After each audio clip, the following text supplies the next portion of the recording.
Ilang lugar sa Davao City ang nakaranas ng pagbaha, resulta ng pagbuhos ng ulan at nagka-landslide naman sa Banawe, Ifugao. Ang detalye sa report ni Argil Relator ng GMA Regional TV 1 Mindanao Live. Argil. Sara, matapos ang ilang buwang hindi nakaranas ng pag-ulan sa Davao City, noong nakaraang gabi bumuhos ang malakas na ulan na nagdulot ng pagbaha.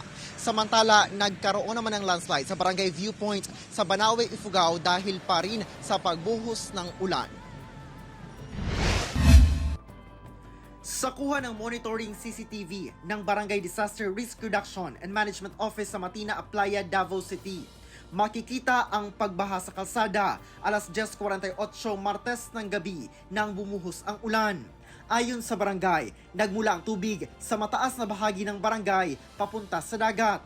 Agad din namang humupa ang baha nang tumila na ang ulan. Walang naitalang danyo sa naturang street flooding. Sa Barangay Talomo proper, alas 4 Miyerkules ng madaling araw nang tumaas ang level ng tubig na nagresulta na sa pag-apaw ng Talomo River.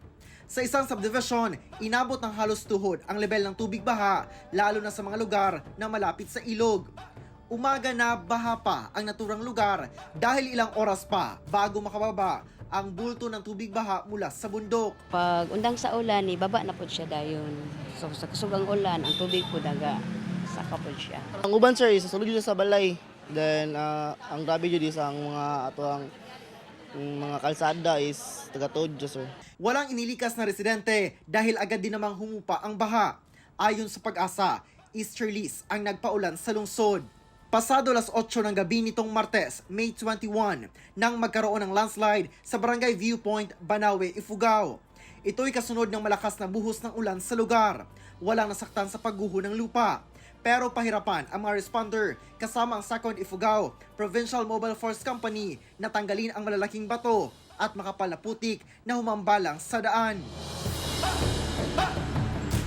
Sara, ayon sa Pag-asa, aasahan pa rin ang mga pag-ulan mula hapon hanggang gabi dito sa Davao Region na dala ng easterlies. Sara. Okay, maraming salamat Argil Relator ng GMA Regional TV 1 Mindanao.